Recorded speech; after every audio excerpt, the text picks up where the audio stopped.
네, 야고보서 오늘 19번째 시간이고요. 제목은 예수님의 맹세라는 제목입니다. 예수님의 맹세. 야고보서 5장 12절 말씀. 오늘은 한 절 말씀만 보겠습니다. 5장 12절 말씀. 네, 같이 읽을게요.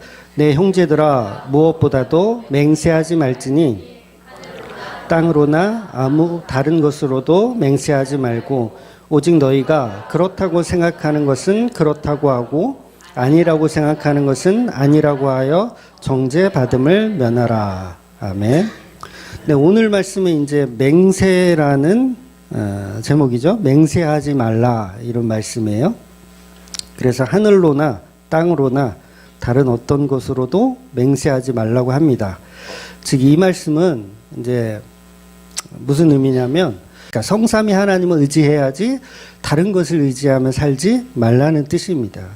오직 성령이 주시는 믿음 안에서만 너희는 그렇다 믿는 것은 그렇다 믿고 아니라고 생각하는 것은 아니라고 믿어야 한다는 거예요. 그래서 다른 신을 의지해서 살면 결국은 미혹의 길로 빠지게 된다는 겁니다. 그래서 우리는 하늘로나 땅으로나 또는 자기 자신의 이름을 걸고도 맹세할 필요가 없다는 이야기를 하는 거예요. 여러분 지난주 설교를 한번 생각해 보세요. 이게 지난주 설교하고 오늘 설교하고 문맥이 안 맞는 것 같은 느낌이 들지 않으세요? 문맥이 약간 안 맞는 것 같은데 사실은 이게 맞는 이야기를 야고보는 계속 하고 있는 거예요. 지난주 설교 중에 제가 소름 돋는 이야기를 해드렸죠. 물론 공감하시는 분이 별로 없었던 표정을 제가 기억하는데 하나님이 시간과 공간을 창조하셨다고 이렇게 말씀드렸어요. 그래서 우리 인간도 어디에 속해요? 시간과 공간에 속하죠. 그러니까 여러분도 다 공간이에요. 이 지구상에 있는 하나의 공간. 이 공간을 누가 만들었냐면 하나님이 만들었다는 거예요. 그러면 여러분의 그 공간이 여러분이 태어나서부터 죽는 날까지 살아가는 모든 이 공간이잖아요. 그 공간을 하나님이 만들어 놓으셨다는 거죠. 그래서 하나님이 예를 들면 태양을 만들어 놓고 네 마음대로 살아라. 이렇게 하셨을까요? 그러니까 태양을 딱 만들어 놓고 네 마음대로 해라. 저기 뭐 이렇게 좀 파업도 하고 이 핵융합을 이렇게 하잖아요. 태양이. 근데 어떤 날은 하기 싫어. 왜? 내가 싫으면 난 자유의지가 있어. 난 안 할래. 오늘 쉴래. 그러면 어떻게 돼요? 난리 나겠죠. 그래서 태양은 하나님이 지은 바대로 공간의 존재 속에서 계속 그 일을 하는 거예요. 본인이 싫든 좋든 상관없이 하나님이 지은 바대로 사실 하고 있는 거예요. 근데 태양은 스스로 여러 가지 생각을 하겠죠. 이거 하기 싫다. 또는 열심히 해야지. 또 어떤 날은 파업할까? 막 여러 가지 생각을 하지만 결국은 하나님의 작정대로 태양은 태양의 일을 하게 되어 있다는 거예요. 여러분 하늘에 떠 있는 그 달이 지구하고 충돌하지 않는 게 신기하지 않으세요? 달이 지구를 이렇게 공전을 하잖아요. 근데 그 간격이 일정해요. 조금도 틀어짐이 없이 매달 똑같이 이렇게 공전을 하는 거예요. 그러니까 조금만 흐트러지면 지구와 부딪히던가 아니면 저 우주로 날아가 버려야 이게 맞잖아요. 그런데 희한하게 다른 지구와 충돌하지 않고 일정한 간격을 유지해서 거기를 돌아요. 근데 이게 무슨 끈으로 묶여져 있는 것도 아니잖아요. 그냥 돌아요. 지금 수천 년을 돌고 있어요. 뭐 과학자들 말로는 수천 년이 아니라 수십억 년을 돌고 있다. 참 대단하죠. 그런데 그게 우연히 만들어졌다라고 생각하는 이 자체가 믿음이 굉장히 큰 거예요. 달이 지구를 도는데 이게 조금도 흐트러짐 없이 수십억 년을 돌고 있다. 튕겨져 나가지도 않고 부딪히지도 않고 이거를 자연이 그냥 만들어 놨다라는 그 믿음은 엄청난 믿음인 거죠. 여러분이 농구를 하는데 농구 골대에 공을 탁 튀겨서 던져서 넣었어요. 근데 간혹 이제 그 골대에 뱅글뱅글 돌 때가 있어요. 농구공이 막 돌다가 바깥으로 떨어지거나 아니면 골이 들어가거나 하는 경우가 있거든요. 그런데 게임 딱 시작해서 누가 선수가 딱 공을 넣었더니 이게 계속 거기서 도는 거야. 게임 끝날 때까지 계속 돌아. 그럼 이거를 여러분, 이건 우연이다. 우연히 1시간 동안 도는 거다라고 믿을 수 있어요? 못 믿죠. 1시간을 돈다면 그거 분명히 어떤 조작을 한 거예요. 거기다가. 그 농구공에다 조작을 했든, 농구 골대에 조작을 했든, 조작을 한 거예요.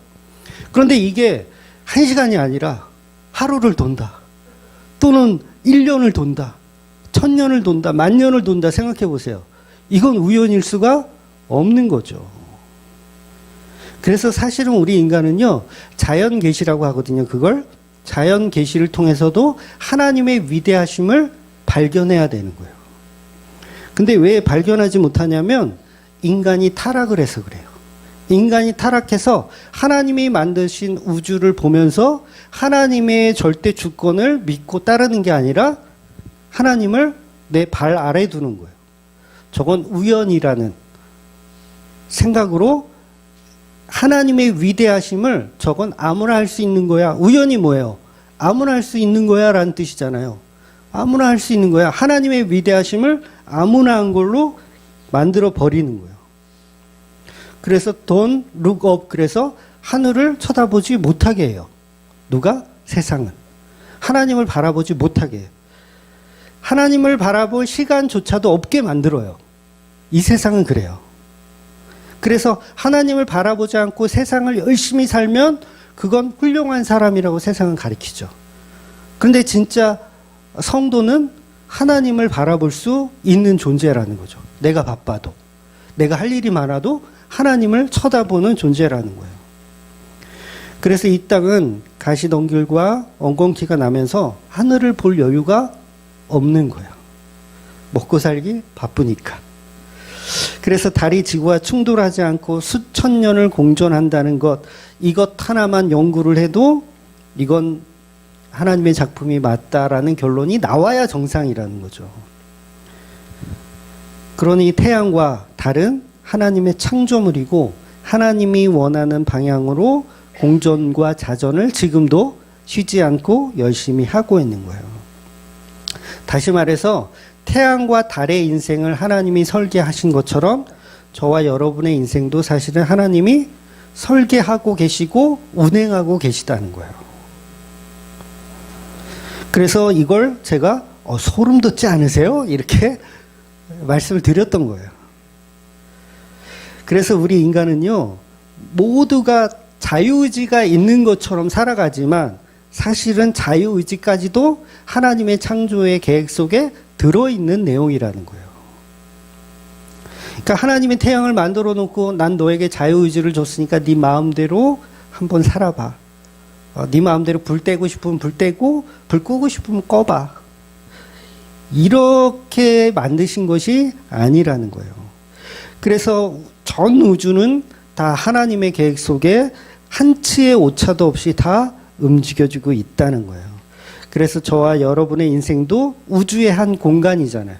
우주의 한 공간이기 때문에 우리의 인생도 내가 어디에 서 있을지, 내가 광야에 서 있을지, 도시에 서 있을지, 대한민국에 태어날지, 일본에 태어날지를 하나님이 다 계획하시고 결정하신 내용으로 여러분은 알게 모르게 살고 계시다는 거야. 그래서 유행가 가사처럼 우리의 만남은 우연이 아닌 거예요. 그래서 소름인 거예요. 소름. 그런데 피조물은 창조주에게 이 진리를 모르니까 따지죠. 내 인생 왜 이러냐고. 응?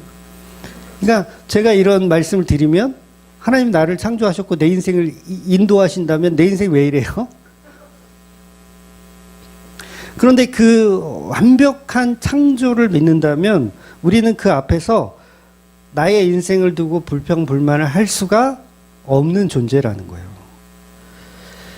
달과 태양이 서로 부러워해.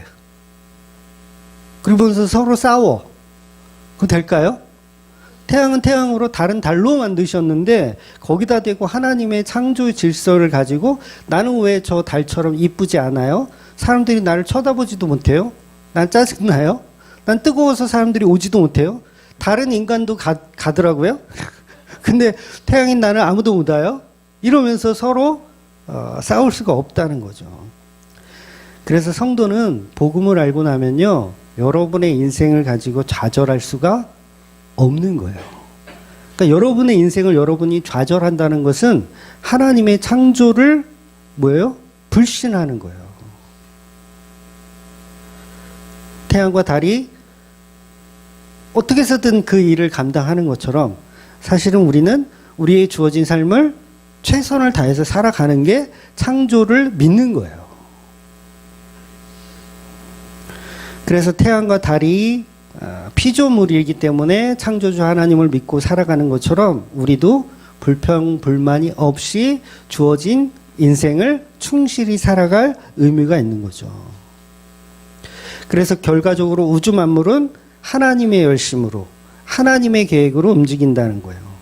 여러분의 인생도 하나님의 계획으로 사실은 움직이고 있는 거예요.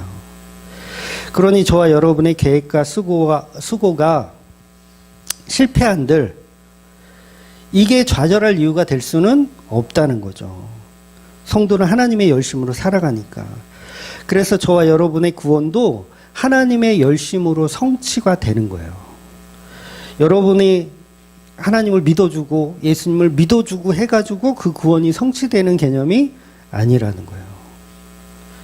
그러니 우리 성도들 한 사람 한 사람도 본인이 무슨 일을 하고 살지 미래에 대한 두려움 같은 걸 사로잡혀가지고 막 이렇게 불안에 떨며 살 필요가 없어요. 불안해하면 떨며 살 필요가 없어요. 그냥 성령이 이끌려 가는 대로 믿으며 살면 되는 거예요. 본문 마지막에 이런 말씀을 하시죠. 그렇다고 생각하는 것은 그렇다고 하고 아니라고 생각하는 것은 아니라고 생각하며 살면 되는 거예요. 이 말이 좀 어렵기는 한데, 즉 저와 여러분은 미래에 관한 걱정을 하며 사는 것이 아니고 예수님과 함께 살며 이것이 영원한 안식까지 도달할 것이라는 것을 믿고 오늘 하루도 예수 그리스도와 충실히 살아가시면 된다는 이야기예요. 그래서 내일 지구가 멸망한다 해도 오늘에 할 설거지를 해야 한다. 내일로 미루지 말자. 그러니 우리는 종말의 날이 언제인지 몰라도 되고 하나님이 창조 때 이미 계획하신 대로만 그냥 살아내면 된다는 거예요. 결국 이 말은 우리의 인생을 설계하신 분이 우리의 인생을 끝까지 책임져 주신다는 거예요. 그러니 우리가 하나님이 계획한 하나님의 뜻에 따라 그냥 살면 됩니다. 하나님이 원하시는 대로 이끌어 가실 거예요. 그런데 나의 목적, 나의 결과를 가지고 하나님께 따져서는 안 된다는 거죠. 예를 들면 우리가 하나님 앞에 서원 같은 걸 하잖아요. 서원. 뭐 나는 꼭 의사가 되겠습니다. 하나님. 의사가 돼서 정말 불쌍한 사람들 다 고쳐주고 저기 아프리카에 가서 슈바이처 같은 사람이 되어서 이렇게 살겠습니다 하면서 서원을 하잖아요. 보통 이제 젊었을 때 많이 하죠. 이렇게 의사가 되겠습니다.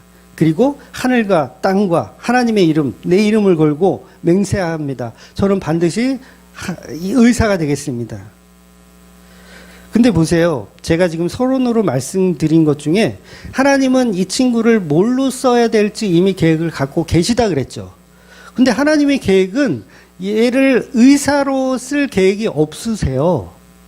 다른 걸로 쓰려고 계획하고 계셔요. 그런데 자기가 나는 맹세코 의사가 돼서 하나님께 영광을 돌리겠습니다 라고 하면 이 자체가 뭐예요? 하나님의 계획에 위배된 행동을 하는 거예요. 위배된 행동. 왜냐하면 하나님의 계획 속에는 미안하지만 이 친구는 의사가 아니라 청소부로 쓰기를 원하거든. 이해가 되세요? 하나님은 이 친구를 의사로 쓰는 게 아니라 청소부로 쓰기를 원하세요. 직업적인 거예요. 슈바이처가 아니라 그냥 청소부로 쓰기를 원하는 거예요. 그런데 본인은 청소부는 안 좋잖아요. 약간 직업에. 의사가 더 좋잖아요. 그러니까 이거를 서원하고 막 그걸 하나님께 마치 그게 하나님의 계획인 양 스스로가 착각 속에 사는 거예요. 물론 여러분이 꿈을 갖고 사는 게 나쁘다는 게 아니에요. 하나님이 계획이 있으니까 여러분의 꿈을 다 버리세요라는 얘기를 하는 게 아닙니다. 꿈을 갖고 살 때 그 꿈이 이루어지지 않더라도 뭐에 원망할 필요가 있다 없다? 없다라는 얘기를 드리는 거예요. 왜냐하면 하나님은 우리의 계획보다 더 신실하시고 더 위대한 계획을 가지고 계시기 때문에 그래요. 내가 서원을 했으니 맹세했으니 반드시 의사가 되어야 한다는 것은 자기 주장에 불과하다는 거예요. 창조의 질서에 맞지 않는 내가 내 인생의 주인이 되어서 내가 내 인생을 조종하며 살아가는 거예요. 그러니까 이걸 선을 넘었다 그러는 거예요. 피조물이 창조주의 선을 넘었다. 그래서 이 학생이 이제 정말 공부를 열심히 해가지고 의대의 시험을 봤어. 본인이 이제 맹세를 했으니까 의대의 시험을 봤어. 분명히 실력도 되고 다 돼. 분명히 합격할 거라고 생각했는데 떨어졌어요. 그럼 어떻게 합니까? 이 친구는 좌절하지 않고 끝까지 재수하고 삼수하고 사수하고 오수하고 주위 사람들 다 힘들게 해. 계속 뒷바라지 해야 돼. 부모는. 사실 뭐예요? 하나님은 얘를 나는 청소부로 쓰려고 그랬는데 자기가 자꾸 다른 쪽의 길을 트고 도전하는 거예요. 그러니까 이걸요, 자기 우상이라고 하는 거예요. 자기 우상. 우리 인간은 다 피조물이기 때문에요, 내가 내 인생을 맹세할 수가 없는 존재예요. 우리 인간은 창조주의 지음받은 대로 움직여야지 내가 내 인생을 결정 지을 수가 없다는 거예요. 그럼 축구 감독이 이제 포지션을 정해주잖아요, 선수들한테. 근데 너는 순발력이 굉장히 좋으니까 너는 골키퍼를 해야 되겠다 하면 좋겠다. 그리고 게임을 할 때 골키퍼의 역할을 줬어요. 근데 이 친구가 나는 골문 지키는 거는 적성에 안 맞으니까 나는 스트라이커 이 공격수가 되고 싶다. 나는 이게 나의 서원이고 맹세다. 감독의 말을 무시하고 서원이고 맹세다. 근데 게임 중에 이제 골키퍼인데 갑자기 막 저기 손흥민 자리로 막 가더니 막 게임을 해요. 그러면 이런 사람을 두고 우린 뭐라 그래야 될까요? 미쳤구나. 미친놈이구나. 이래야 되잖아요. 골키퍼가 막 저기 스트라이커 자리에 막 가 있으면. 근데 우리 인간이 그렇다는 거예요. 하나님이 주신 자리를 우리는 원하지 않고 자꾸 다른 거에 다른 떡이 더 커 보이고 더 좋아 보이니까 그걸로 가는 거예요. 제가 어릴 때 이제 부흥회 같은 거를 많이 했어요. 저는 이제 학생 때 고등학교 때부터 교회를 다녔기 때문에 한참 그때 막 부흥회 많이 유행하던 시절이었거든. 그러면 이제 그 부흥회 때 항상 서원을 시켜요. 강사 목사님들이 서원을 시켜. 그런데 그런 서원을 만약에 못 지키잖아요. 나는 의사가 되겠다고 서원을 했는데 살아가면서 그게 안 되잖아요. 잘 그 길로 못 가게 되잖아요. 그럼 어때요? 마음에 항상 죄스러움이 있어. 그리고 하나님께 약속을 못 지켰다라는 어떤 그런 죄인됨이 있어. 근데 그걸 오늘 내려놓으셔야 된다는 거예요. 자유하셔야 된다는 거예요. 왜냐하면 그거 하나님의 뜻이 아니었을 가능성이 오히려 더 크다는 거죠. 원래 종교개혁 이후에 그 교회들의 어떤 예배나 어떤 설교는요, 굉장히 좀 학문적이고 지적인 내용들이 많았어요. 그러니까 신학적인 학문으로 이렇게 설교들을 많이 했습니다. 종교개혁이 끝나고 나서. 그래서 그 칼빈의 기독교 강요라는 책을 보면요, 아마 보신 분도 계실 텐데 한 3장, 4장 넘어가면 굉장히 졸려요. 예, 기독교 강요. 굉장히 두꺼운 책으로 3권이 지금 나와 있는데 넘기다 보면 굉장히 졸려워요. 그런 식의 설교들이었어요. 그러니까 종교개혁 이후에 그때는 그랬어요. 그런데 이제 이게 시간을 거듭하면서 이 조나단 에드워즈 같은 이제 목사님이 이제 생겨나기 시작한 거예요. 그런 목사님 어떤 목사님이냐면 부흥회 식으로 이제 설교하는 목사님들이 생기기 시작한 거예요. 이제 1800년대, 1900년대 뭐 미국 대각성 운동 그래가지고 막 이제 설교의 패턴이 흐름이 약간 달라진 거야. 그러니까 저처럼 이렇게 조근조근하게 설교하는 목사님만 계시다가 갑자기 이제 막 이렇게 막 그런 목사님들 있잖아요. 부흥 강사처럼. 그런 목사님들이 이제 생기기 시작한 거예요. 그래서 그런 목사님들의 영향을 받은 선교사들이 우리 대한민국에 선교하러 많이 오셨어요. 그래서 말씀 위주의 사경회가 아니라 이제 부흥회가 유행하기 시작한 거죠. 그래서 대한민국의 역사가 이 기독교 역사를 보면 대각성 운동의 영향을 좀 많이 받았어요. 그래서 예배 때마다 막 응답받는 거, 막 이런 거 많이 하고. 그래서 보통 이제 침례교회 목사님들이 그러는데 콜링의 시간. 그래가지고 콜링의 시간이 뭐냐면 여러분 중에 지금 성령의 감동에 의해서 뭔가 좀 하실 분. 예를 들면, 난 성전 건축을 위해 내가 1,000,000원 내겠다. 마음에 감동이 오시는 분 그 자리에서 일어나라고. 그런 것도 하고, 아니면 이제, 나는 저기 선교사로 파송될 걸 내 서원한다. 그런 사람도 어떻게 해요? 그 자리에서 일어나라고. 목회자로 헌신하실 분, 신학교 갈 사람들, 그 자리에서 일어나라고. 이 콜링이라 그래요. 이걸 해요, 집회 때. 찬양 사역자 되실 분, 일어나라고. 근데 사실 부흥 강사가 막 일어나라고 해도 그 자리에서 일어나는 게 쉬웁니까? 쉽진 않아요. 한 10명 중 1명 정도 일어나요. 그러면 그 일어난 사람들 이렇게 앞으로 다 나오라고 해가지고 막 기도해주고 중보기도 하면서, 그러면 그 친구들은 뭘 가져요? 나의 꿈과 서원을 갖는 거예요. 의사로 서원하거나 뭐 선교사로 서원하거나 뭔가 서원을 가져.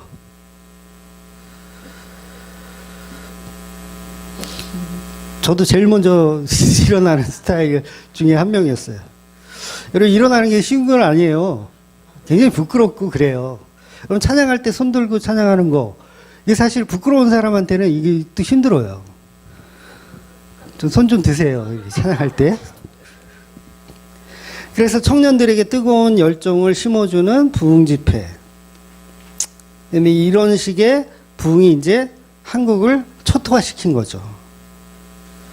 물론 이런 부흥의 자체가 잘못됐다라는 얘기는 아닙니다. 문제는 이 사역의 중심 자체가 하나님의 중심이 아니라 인간이 중심되어 있다는 게 문제라는 거예요. 즉 전부 인간의 간증, 인간의 체험, 인간의 사역, 인간의 헌신, 인간의 계획, 인간의 서원, 전부 인간 위주라는 거예요. 그래서 인간의 약속, 인간의 열정, 즉 다윗의 열심, 다윗의 열정, 모세의 열정. 여러분, 다윗과 모세의 열정으로 하나님이 이끌어 가셨나요? 전혀 아니죠. 하나님의 열정으로 이끌어 가신 거예요. 모세는 어때요? 거부했어요. 나 못합니다. 나 못합니다. 도대체 내가 누구라고 나를 들어 쓰십니까? 못합니다. 이 말은 뭐냐면 인간의 열정이나 열심이 아니라 하나님의 열심으로 이끌어 간다라는 거예요. 그런데 우리 한국교회는 다 인간의 열심과 열정을 이렇게 끌어내는데 혈안이 되어 있었던 거죠. 그래서 복음 전파 자체가요, 베드로의 열심이 아니에요. 바울의 열심이 아닙니다. 누구의 열심이냐면 하나님의 열심이에요. 성령 하나님의 열심. 그래서 오직 성령이 임하시면 그 성령이 복음을 전파하는 것이지, 우리가 서원한다고 해서, 우리가 목적한다고 해서, 우리가 결단한다고 해서 그 일이 이루어지는 게 아니라는 거예요. 여러분, 사도행전에 보면 바울과 바나바가 싸움을 해요. 바울과 바나바가 싸움을 해요. 그러니까 마가는 열정이 없다. 저런 인간을 어떻게 사역자로 쓰냐. 툭하면 힘들다고 집에 가겠다고 하는 애를 어떻게 데려다가 쓰냐. 이 바울의 주장이었잖아요. 근데 성령이 하실 일을 마가의 능력으로 본 거예요, 바울은. 성령이 하실 일을 마가의 능력으로. 그러니까 바울의 실수죠, 어떻게 보면. 근데 바나바는 어차피 마가의 능력으로 우리가 하는 게 아니지 않느냐. 약하고 두려워도 이 품위가 없어도 어떻게 해요? 같이 가는 게 맞다. 그래서 둘이 싸워요. 마가 때문에. 서로 이제 갈라지죠. 그래서 너는 네 마음대로 가고 나는 내 마음대로 갈게. 물론 나중에 바울은 이 마가를 가리켜서 나의 동역자 마가라는 표현을 해요. 이 표현은 사과의 뜻도 있고 본인이 인간의 열심으로 봤다라는 어떤 그런 회개의 뉘앙스도 있는 거예요.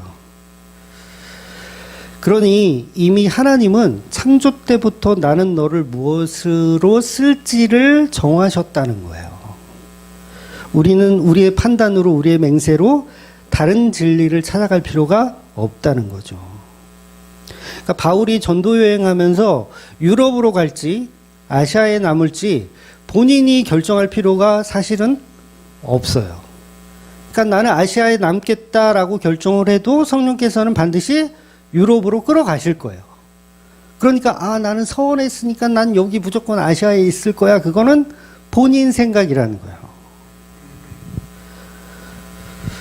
그래서 본인이 고집을 피우면 어떻게 됩니까? 요나처럼 되는 거예요. 요나. 그러니까 요나를 하나님은 아수르로 보내서 니느웨에서 복음을 전파하기를 이렇게 작정을 하셨는데 요나가 그걸 거부하는 거죠. 내 생각은 달라. 내 생각이 뭐예요? 나는 거기하고는 담 쌓기로 나는 이미 서원했어. 작정했어. 이거죠. 본인 스스로가. 나는 맹세했어. 저것들하고는 상종도 안 할 거야. 맹세했어. 그런데 하나님은 글로 가라고 하더라는 거예요. 하나님이 예수님의 아버지를 요셉이죠. 요셉을 목수의 일을 하게끔 만드셨어요. 태어나면 얘는 목수라는 직업을 갖고 예수를 목수의 일을 가리키는 아버지로 내가 만들어야겠다. 그리고 태어나게 해서 요셉의 인생을 목수의 인생으로 만드셨어요. 하나님이. 근데 요셉이 이제 성장하는 과정에서 유치원 다니면서 이제 꿈을 갖기를 의사의 꿈을 가졌네? 아니면 이제 국회의원의 꿈을 가졌네? 하나님은 이 사람을 목수로 쓰려고 하는데 본인이 국회의원의 꿈을 가졌어요. 그러면 이 친구가 하는 족족 될까요? 안 될까요? 국회의원에 나가면 떨어지고 나가면 떨어지고. 왜? 하나님의 목적은 목수가 되는 게 하나님의 목적이었으니까. 그래서 인간은요, 자기의 꿈과 야망으로 자기 인생을 살아갈 수가 없는 거예요. 이건 불행한 게 사실은 근데 아닙니다. 불행한 게 아니에요. 하나님은 반드시 이 요셉을 통해서 마리아와 결혼하게 하고 예수 그리스도의 아버지로서 이 사역을 감당할 수 있을 계획을 짜 놓았는데 인간은 인간 스스로 자기 계획을 만들어서 다른 길로 가더라는 거예요. 그런데 여러분, 이게 말은 이렇게 쉬운데 어렵죠. 우리 인생을 하나님이 어떻게 계획하셨는지를 모르니까 내가 의사가 될 건지 청소부가 될 건지 모르잖아요. 모르는 게 문제인 거예요. 그래서 저 같은 경우는요, 현상에 더 집중해요. 어떤 만물의 현상. 그러니까 예를 들면 이런 거죠. 내가 의사가 되려고 열심히 공부했는데 이상하게 시험만 보면 떨어져. 대학교 시험을 이 정도는 될 거야. 이 정도 분명히 합격할 것 같아. 이상하게 떨어져. 그러면 뭐예요? 그 길이 아닐 수도 있다라는 걸 생각해야 돼요. 그런데 무식한 사람은 어떻게 해요? 재수, 삼수, 오수, 육수 하면서 계속 있다가 결국은 청소부 하는 거지.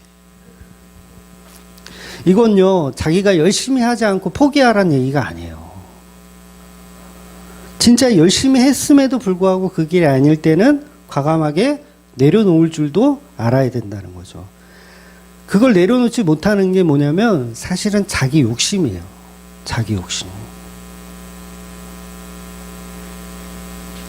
그런데 뜻하지 않게 의사의 꿈을 갖고 있다가 다른 쪽에 문을 두드렸는데 거기가 또 열려.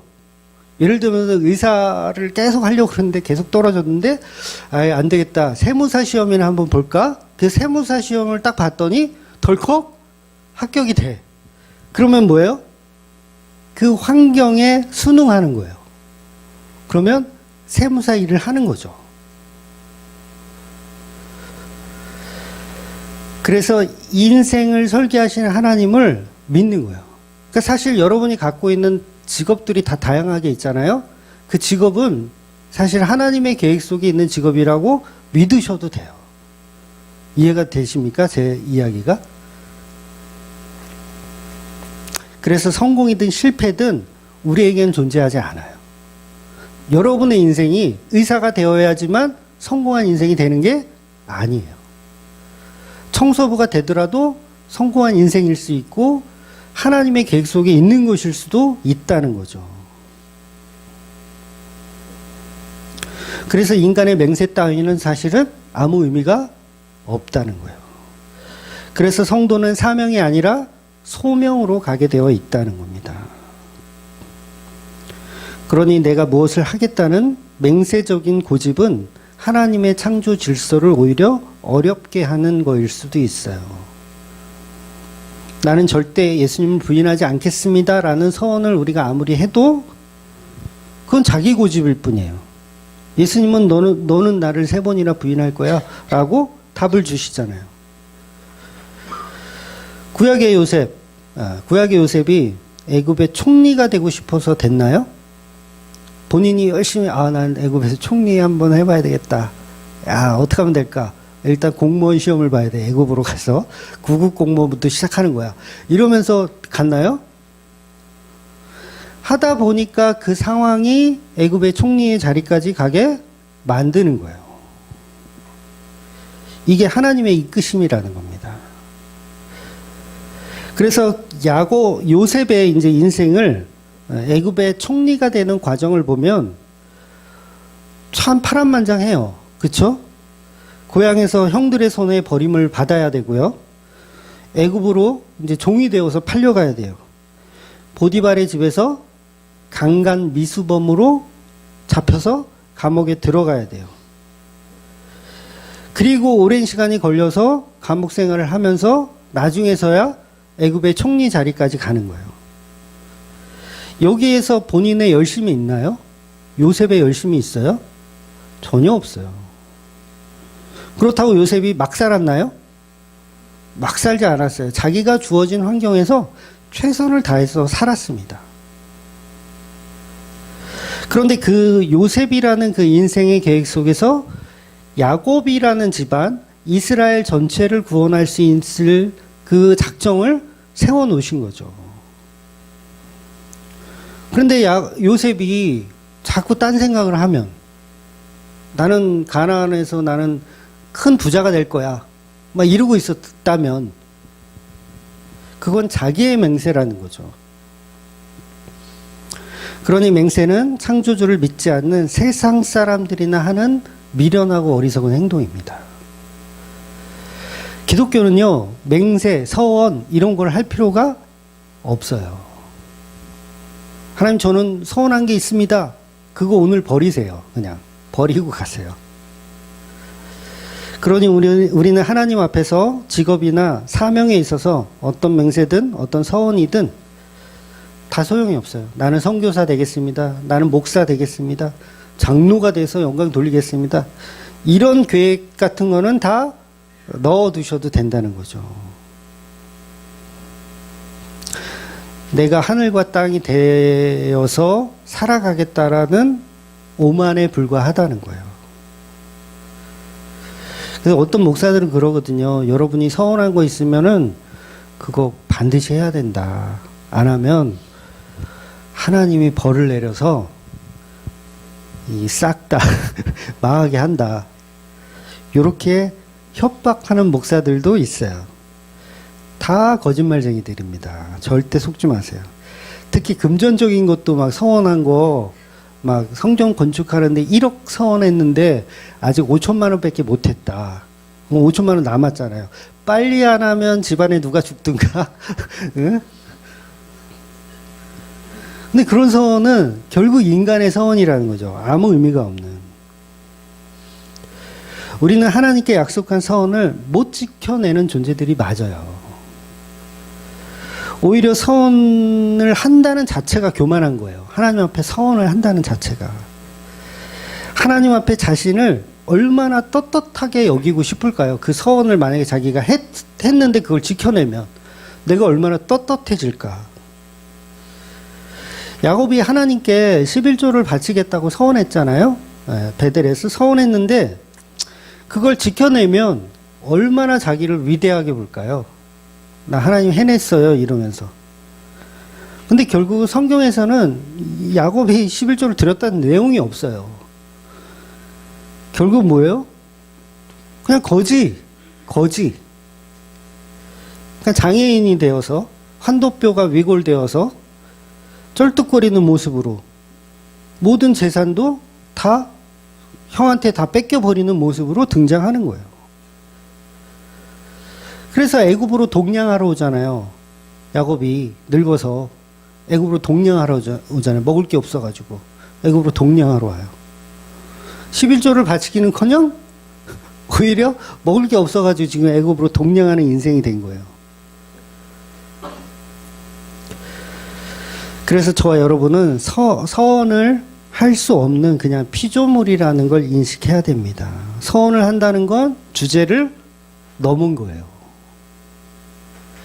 그래서 오히려 자기 직업을 나는 내세울 곳이 없지만 이 직업을 하나님이 주신 그냥 직업으로 믿고 사는 게 오히려 바람직한 겁니다. 칼빈이 그랬나요? 정확히 기억은 안 나는데 성도의 직업은 다 거룩한 거라고 그 양반은 그렇게 표현을 하더라고요. 그 양반이라 그러면 또 뭐라 그러겠지? 그러니까 성도의 직업은 그게 어떤 직업이든 악한 직업은 빼고요. 강도, 도둑질 이런 직업은 빼고 성도의 직업은 다 거룩하다. 목사의 직업만 거룩한 게 아니라 선교사만 거룩한 게 아니라 다 거룩한 것이다. 그러니까 우리가 살아가면서 내 직업에 불평, 불만을 가질 필요는 없는 거예요. 물론 더 좋은 직업을 갖기 위해서 노력하는 건 나쁘지 않지만 현재 주어진 환경에서 벌어먹고 사는 것은 그 자체가 불평, 불만을 할 자리는 아니라는 거죠. 꼭 직업이 아니더라도 우리가 살아가면서 많은 어려움이나 고통이 있어요. 우리 인생 자체가. 그런데 그 고난 앞에서 불평, 불만을 늘어놓는다는 것은 하나님이 내 인생을 설계하시고 계획하시는 절대 주권을 믿지 않는 행동이라는 거예요. 하나님을 믿지 않는 불신앙입니다. 내 인생이 하나님 왜 요 모양 요 꼴이냐고 따지는 건 하나님의 절대 주권을 불신하는 아주 무서운 행동이라는 거예요. 그래서 우리는요, 어떤 나쁜 일이 닥쳐도 하나님을 원망할 수가 없어요. 사고를 당하거나 아니면 나쁜 병에 걸리거나 하더라도 하나님을 원망할 수가 없는 거예요. 그것까지도 하나님의 계획 속에 있기 때문에 그렇습니다.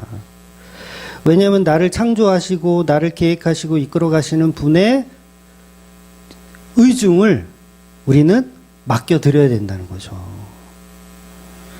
그래서 우리 어르신들 중에서도 이제 갈 날이 얼마 안 남았다고 이제 몸 아프면 막 병원도 안 가고 그러시는 분들이 있거든요. 그냥 죽으면 되지 막 이런 식으로. 근데 그건 하나님의 계획을 또 무시하는 행동인 거죠. 내가 살아있는 동안은 최선을 다해서 내 인생은 내 게 아니니까 하나님이 만드신 인생이니까 그 인생을 충실히 살아가야 된다는 거예요. 고장나면 어떻게 해요? 고쳐야죠. 고쳐 쓰는 거예요. 계속. 살아있는 날까지 최선을 다해서 사는 겁니다. 내가 신이다. 그거 보셨어요? 지난주에 넷플릭스에 한다고 내가 신이다. 저도 이제 끝까지 다 봤는데 괜히 보라고 했다라는 생각도 들어요. 왜 그렇게 더러울 줄 몰랐어요. 그렇게 더러울 줄 몰랐어요. 아가동산 충격이에요. 네. 그 이재록 교회인가요? 그 청년들이 결핵에 걸렸는데 병원을 못 가게. 그래서 죽었어요. 실제로 결핵으로 죽었어. 이게 뭐예요? 내 인생을 내 마음대로 살게끔 세뇌시킨 거예요. 내 인생을 내 마음대로 하게끔. 창조주를 믿지 않는 거죠. 그래서 창조주를 믿으면 우리는 오히려 내 인생을 더 하나님의 인생으로 더 충실히 살아가야 돼요. 고장나면 고쳐 써야죠. 그래서 창조주를 믿는다면 어떠한 불행이 닥쳐도 그걸 하나의 가정으로 여기고 더 앞으로 전진할 수 있다는 거예요. 이런 불행한 인생, 우리는 한탄만 해서는 안 된다는 겁니다. 은혜를 알게 하는 과정일 수가 있더라는 거예요. 그래서 저와 여러분이 죽는 순간 나는 이렇게 불행한 인생을 살게 하신 하나님을 저주하는 것이 아니고 나는 여전히 내 인생을 주관할 수 없는 존재입니다를 인정하는 피조물의 자리에 서 있어야 된다는 거예요. 그런데 우리 세상 사람들, 우리 교회 다니는 사람들도 마찬가지고요. 자기 인생을 그렇게 저주하는 사람들이 많아요. 여러분 중에도 있을지 모르겠어요. 자기 인생을 저주해요. 이게 왜 그래요? 하나님의 절대 주권을 안 믿고 있다라는 증거예요. 그래서 하나님 탓하고 조상 탓하고 자식 탓하고. 그렇지만 복음을 아는 성도들은 비록 불행한 삶의 연속적으로 이어지더라도 예수님을 알고 예수님의 계획하심을 믿고 따르면 그 자리가 천국이 될 수 있는 거예요. 여러분, 요셉에게 계속 불행한 일이 닥치잖아요. 형들에게 살인을 당할 뻔하고 보디발 장군의 아내를 겁탈해야 한다는 누명을 쓰기도 하고, 얼마나 인생이 내 인생은 왜 이러냐 이럴 수 있잖아요. 내 인생은 왜 이러냐 좌절하고 무너질 수 있잖아요. 그런데 요셉은요, 그런 뉘앙스가 전혀 없어요. 자기 인생을 만족해요. 희한하죠. 자기 인생을 만족해요. 그게 왜 그러냐면 이 요셉이 애굽의 총리가 되기 때문이 아니에요. 요셉은요, 애굽의 총리가 되지 않고 그냥 감옥에서 늙어 죽었어도 요셉은 그 인생을, 자기 인생을 하나님이 주신 인생으로 충실히 살아냈을 거예요. 제가 드리고 싶은 말이 그거예요. 성공했기 때문이 아니다. 그 자리에서 피조물의 자리에 있는 것 자체가 굉장한 영광이고 은혜라는 거예요. 그래서 믿음의 끝은요, 결국 평강입니다. 평강, 샬롬. 믿음의 끝은 샬롬이에요. 내가 어떤 환경과 어떤 상황에 있어도 샬롬할 수 있느냐. 내가 광야를 걷고 있어요. 앞도 보이지 않고 뒤도 보이지 않고 물 한 모금 없어요. 그런데 그 자리에서 샬롬할 수 있느냐. 요게 피조물의 자리라는 거죠. 근데 대부분 우리는 이스라엘의 역사를 보면 알겠지만 다 불평해요. 불만을 갖고요. 그게 뭐예요? 믿음이 없다라는 증거예요. 그러면 그때마다 어떻게 해야 되냐면 성령의 은혜를 구해야 돼요. 그래서 평강이 없잖아요. 그럼 무슨 짓을 하는지 아세요? 맹세를 해요. 하나님께. 하나님, 제가 야곱처럼 하나님, 제가 11조를 바치겠습니다. 이런 맹세를 해요. 야곱의 상황이 어때요? 지금 이게 도망가는 중이잖아요. 그러니까 야곱은 내 인생 왜 이러냐 이런 생각을 갖고 있던 거예요. 그래서 하나님께 딜을 하죠. 하나님, 내 인생 책임져 주시면, 나 성공하게 도와주시면, 내가 지금 너무 힘드니까 성공하게 도와주시면 내가 11조를 바치겠습니다. 자기가 맹세를 하는 거예요. 자기 맹세를. 그런데 그 맹세를, 자기 맹세를 부셔버리고 하나님의 맹세로 바꿔주시는 게 바로 은혜라는 거죠. 그래서 예수님도 이 야고보서 오늘 본문과 동일한 이야기를 산상수훈에서 이제 똑같이 설교를 하셨어요. 그 예수님의 설교를 한번 읽어볼게요. 예수님의 설교를 마태복음 5장 33절에서 37절까지 말씀 같이 읽어볼게요. 또 옛사람에게 말한 바 헛맹세를 하지 말고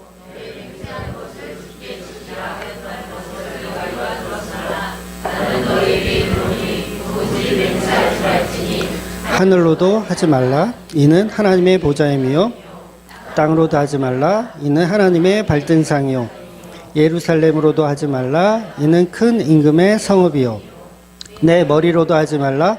이는 내가 한 터럭도 희고 검게 할 수 없음이라. 오직 너희 말은 옳다 옳다 아니라 아니라 하라. 이에서 지나는 것은 악으로부터 나느니라. 아멘. 본문하고 똑같은 말씀을 예수님이 먼저 하셨죠. 그래서 구약에서 맹세한 것은 반드시 지키라는 율법이 있어요.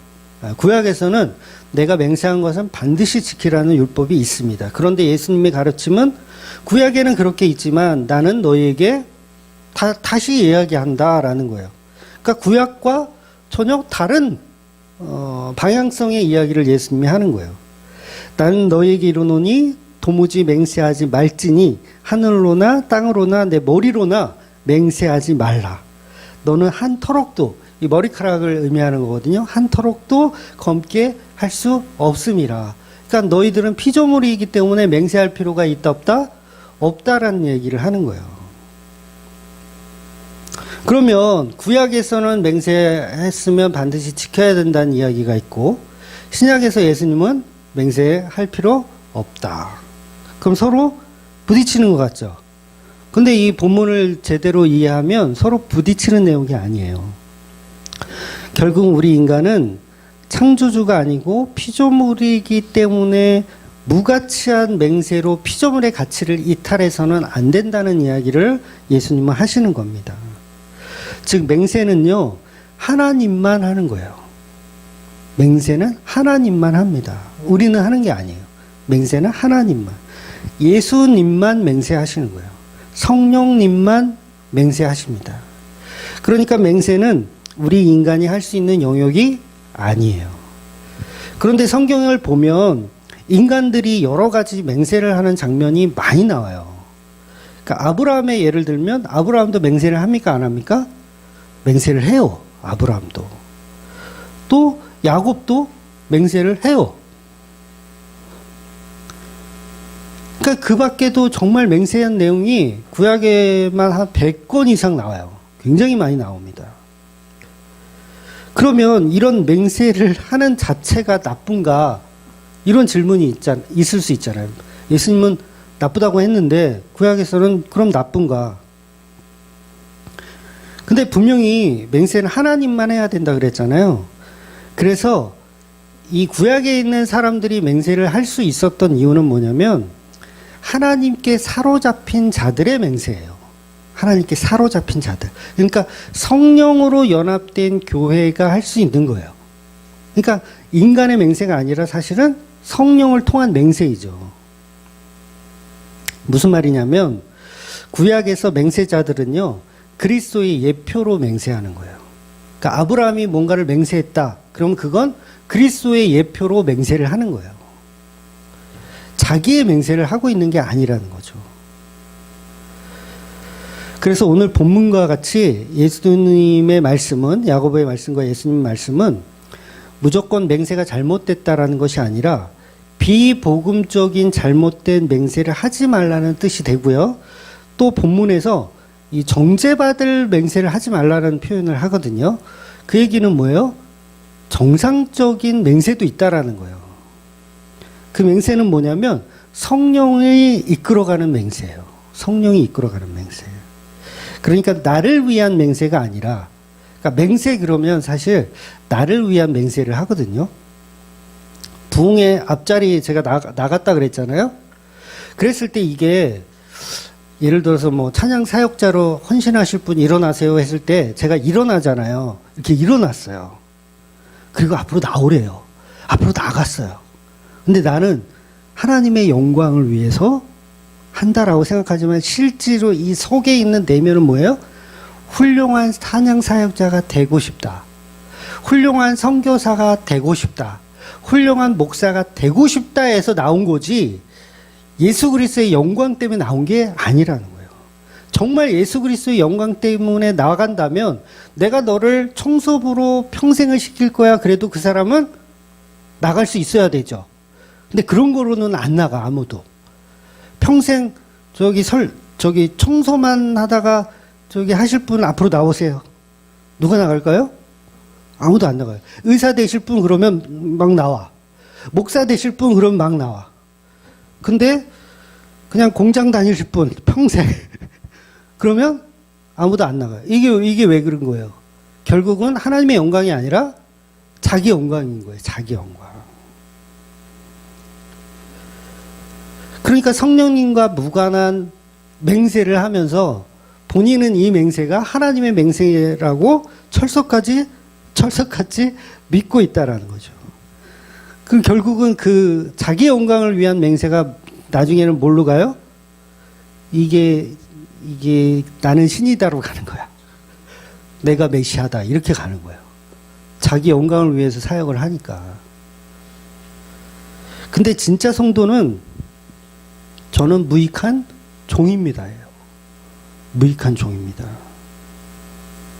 그런데 우리 이 욕심 가운데는 훌륭한 뭔가가 되어서 하나님께 영광을 돌리려고 하는 뉘앙스가 있어요. 지금도 교회들은 많이 그런 걸 가르쳐요. 아이들한테. 너가 훌륭한 의사가 되어야 하나님의 영광 받을 거야. 네가 훌륭한 탤런트가 돼야, 영화배우가 돼야 하나님은 영광을 받을 거야 라고 가르쳐요. 이게 다 뭐예요? 인간의 맹세, 인간의 이 열정, 인간의 열심이라는 거예요. 하나님과 무관한. 그래서 성도는요, 내가 무엇을 해서 하나님께 칭찬받겠다라는 이 알량한 생각을 버려야 돼요. 그래서 제가 맹세를 버리라는 이유는 바로 그겁니다. 그 맹세를 왜 했느냐? 결국은 나의 영광을 드러내기 위한 거 아니냐. 그걸 내려놓으라는 거예요. 그렇다면 그걸 내려놓으면 본인이 의사가 되든 슈바이처가 됐든 자기에게 영광을 돌릴까요? 안 돌려요. 의사가 되지 말란 말 아니에요? 슈바이처 하지 말란 말이 아니에요? 선교사 하지 말란 말이 아니에요? 하더라도 그게 내 영광이 아니라면 그 자리에서 하나님께 영광을 돌릴 수 있다라는 거예요. 신학교에 오는 만학도들이요, 젊은 애들은 안 그런데 만학도들 좀 나이 많아가지고 오시는 분들은요, 꼭 이상한 얘기를 해요. 특히 순복음교회 출신들이 그런 얘기를 하는데, 당신 응답받고 오셨냐고? 응답받고 오셨냐고? 어느 기도원에서 언제 어떻게 응답받아서 신학교 오셨냐고? 신학교 온다는 건 이제 목사 되려고 온 거잖아요. 어디서 응답받고, 어디서 서원하고, 어디서 맹세하고 오셨냐고. 전부 뭐예요? 자기를 드러내는 거예요. 자기를 드러내는 거. 그래서 교회들도 보면 전부 예수가 드러나는 것이 아니라 목사가 주인공이 되어서 목사가 드러나요. 오죽하면 내가 메시아다 이런 표현을 하겠어요. 내가 신이다. 넷플릭스 1등이었는데 어제 송혜교 때문에 2등으로. 네, 송혜교 뭔지 아세요? 더 글로리한가요? 더 글로리? 아무튼 그것 때문에 1등을 뺏겼더라고요. 결국 왜 그 자리로 가냐면 나의 맹세가 나를 영광스럽게 한다라는 착각 속에서 신이 되어버린 거예요. 그러니까 피조물의 자리를 이탈해서 신의 자리를 가고 싶은 욕망이 어디에서부터 출발한다? 맹세에서부터 출발하더라는 거예요. 그러니까 처음부터 정명석 같은 사람, 이재록 같은 사람이 처음부터 나는 그런 사이비가 되어야겠다라고 시작하진 않았을 거예요. 제가 봤을 때. 근데 하다 보니까 자기의 영광이 되는 거죠. 아주 자연스럽게. 그런데 인간은 맹세를 할 수 없는 존재라는 거죠. 그리고 그 맹세를 지킬 수도 없는 존재라는 거예요. 그래서 원론적으로 맹세는 하나님의 것입니다. 우리 출애굽기 6장 8절 말씀을 볼게요. 6장 8절. 내가 아브라함과 이삭과 야곱에게 주기로 맹세한 땅으로 너희를 인도하고 너희에게 주어 기업을 삼게 하리라. 나는 여호와라 하셨다 하라. 이처럼 맹세는 하나님이 하시는 거기 때문에 우리가 맹세를 한다면 어떻게 해야 됩니까? 하나님이 맹세코 주기로 한 땅을 맹세코 들어갑니다 라는 식으로 해야 되는 거예요. 하나님이 주신 맹세를 맹세코 들어갑니다 라는 식으로. 그러니까 예수님이 우리를 맹세코 십자가로 구원하셨다는 그 맹세를 우리가 맹세코 믿습니다로 가야 된다는 거죠. 그러니까 내가 만든 맹세가 아니라 하나님의 맹세에 우리가 우리의 맹세를 탁 올려놓아야지, 하나님 없이 우리의 맹세가 먼저 선행되어서는 안 된다는 거예요. 그래서 성령으로만 맹세하고 성령으로만 나아가야 된다는 거죠. 그런데 성경에는 내가 막 의사가 되고 선교사가 되고 이런 게 내용이 나와 있지 않거든요. 그런데 그걸 우리가 자기 합리화를 해서 그 영광을 우리가 가로채고 있다는 거죠. 그래서 하나님의 맹세는 뭐예요? 자기 아들 예수 그리스도를 이 땅에 보내시는 맹세입니다. 그리고 예수님의 맹세는 뭐냐면 내가 너희와 세상 끝날까지 함께 하겠다는 맹세예요. 그럼 우리가 맹세를 기도할 때 예수께서 우리와 평생 함께 계시겠다고 맹세하지 않으셨습니까? 그럼 저도 하나님 예수님과 함께 있겠다는 맹세를 하겠습니다. 이렇게 해야 된다는 거죠. 그래서 우리는 예수 그리스도를 통한 맹세가 아니면 다 개나 줘버리세요. 다 버리세요. 사도행전 1장 8절 볼게요. 오직 성령이 너희에게 임하시면 너희가 권능을 받고 예루살렘과 온 유대와 사마리아 땅 끝까지 이르러 내 증인이 되리라 하시니라. 증인된 삶은 곧 하나님의 맹세라는 거예요. 우리의 맹세가 아니라 내가 복음 전하는 전파자가 되겠습니다라는 맹세가 아니라 하나님의 열심으로 예수님의 열심으로 이끌어 가야 된다는 거죠. 그러니까 저는 증인 되겠습니다예요. 그냥 증인 되겠습니다. 맹세하는 것이 아니라 내가 하나님의 맹세를 그냥 순종하겠습니다. 내 열심이 아니라 하나님의 열심으로 살겠습니다. 성령께서 성도의 죄를 발견하실 때가 있어요. 저와 여러분의 죄를 성령께서 발견할 때가 있어요. 그때 성도에게 성령께서는 말씀을 지적하실 거예요. 말씀으로 죄를 지적하실 거예요. 그런데도 우리는 오리발을 내미는 경우가 있죠. 말씀을 지적해도 오리발 내미는 경우가 있어요. 그 말씀은 우리에게 어떤 증거로 제시가 돼요. 증거. 그런데 이건요, 증거가 제시가 되면 이거는 회개가 아니고 자백이라고 하는 거예요. 증거가 제시됐을 때 딱 걸려는 거죠. 그러면 이걸 자백을 하게 돼요. 회개가 아니에요. 진짜 성도는요, 자백이 아니라 회개가 일어나야 돼요. 그러니까 논리적으로 말씀이 우리를 논리적으로 우리를 이렇게 일깨워 주는 게 아니라 성령 하나님은요, 우리가 피조물의 자리에 있음을 그냥 알고 그냥 나의 죄를 구체적으로 성령께서 막 응답으로 막 주지 않아도 내가 뭐 잘못했고 이렇게 막 구체적으로 성령은 응답하지 않잖아요. 그러니까 성경 말씀이 꼭 다른 사람 얘기 같고 내 얘기 같지 않고 그렇더라도 뭐예요? 피조물의 자리에 있으면 회개가 먼저 일어나는 거예요. 자백이 아니라. 근데 우리는 끝까지 자백할 때까지 버티죠. 자백을 받아낼 때까지. 근데 성령이 임한 자는 내가 죄인임을 알아요. 내 죄를 구체적으로 지적당하지 않아도 죄를 알아요. 그러니까 요셉을 보면서 내 죄를 발견하고 야곱을 보면서도 내 죄를 발견하고 이렇게 되는 거예요. 근데 이게 계속 죄를 발견하지 못하면 끝까지 우기죠. 그건 야곱 이야기인데요. 그건 요셉 이야기인데요. 그건 김집사 이야기인데요. 그건 최집사 이야기인데요. 내 이야기가 아닌데요. 그러면 어디까지 가요? 자백을 받아낼 때까지 가는 거야. 근데 진짜 성도는 거기까지 갈 필요도 없어요, 사실.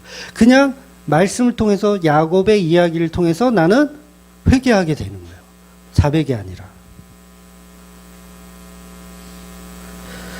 성경이 논리적으로 여러분을 일깨워주지 않아도 됩니다. 성령이 임한 자는 그냥 죄를 알아요. 여러분 십자가에서 예수님 옆에 달렸던 강도에게 예수님이 뭐 논리적인 설교를 하셨나요? 몇 마디 하지도 않았어요. 7마디 딱 하셨어요. 7마디 중에도 이 전도의 뉘앙스가 있는 마디는 거의 없어요. 한 가지 있어요. 그냥 저들의 죄를 용서하여 주옵소서. 이거 한마디예요. 논리적이지도 않아요. 그러면 자백을 받아낼 필요도 없을 정도의 수준인데 그 강도는 회개하더라는 거예요. 이게 왜 그래요? 성령이 임한 자이기 때문에 그래요. 그러니 인간의 논리적인 맹세, 인간의 열정, 이것은 복음이 아니라는 거예요. 하나님의 맹세, 예수님의 맹세로 성도를 변화시켜 가더라는 거죠. 그래서 성도는 나의 맹세는 없고 하나님의 맹세만 존재하는 상태, 그 상태가 피조물의 상태입니다. 그래서 우리는 헛된 맹세를 버리고 오직 하나님의 열심으로만 살아가셔야 돼요. 그래서 그 하나님의 열심이 없고 나의 맹세만 있잖아요. 그러면 이웃을 속이게 돼요. 내 맹세가 있으면. 왜냐하면 내가 맹세한 것을 이루기 위해서 주위 사람들을 다 힘들게 해요. 그래서 결국은 성공을 하더라도 사이비 목사가 되는 거죠. 사이비 성도가 되는 거죠. 그러니까 인간이 맹세를 한다는 것은 왜곡된 자기 주장일 뿐이라는 거예요. 진실이 왜곡된 자기 주장. 제가 이런 얘기를 가끔씩 드리는데 누가 저에게 10억을 딱 주면서, 자주 드리죠, 이 얘기. 10억을 딱 주면서 이제 설교 그만하고 이제 교계를 떠나라. 너 설교 때문에 내가 장사가 안 된다. 그러니까 너는 이 10억 받고 떠나라. 그럼 제가 어떻게 합니까? 당장 떠나겠습니다. 그리고 맹세를 하겠죠. 당장 떠나겠습니다. 맹세를. 또는 절대 떠나지 않을 거다라는 맹세를 하겠죠. 둘 중에 하나죠. 그런데 본문에 의하면 둘 다 잘못됐다라는 얘기예요. 둘 다 잘못됐다는 얘기. 그러니까 저의 대답은 뭐가 돼야 됩니까? 일단 현찰을 갖고 와봐. 일단 현찰을 갖고 와봐. 그 다음에 생각해 볼게. 네, 잘 빠져나간 건가요? 네. 그러니까 우리는 어떤 질문에서든 맹세할 필요가 없는 거예요. 우리에게는 예수님만 필요한 거예요. 예수님의 맹세만 필요합니다. 마지막으로 고린도후서 1장 20절 말씀 같이 읽어볼게요. 하나님의 약속은 얼마든지 그리스도 안에서 예가 되니 그런즉 그로 말미암아 우리가 아멘하여 하나님께 영광을 돌리게 되느니라.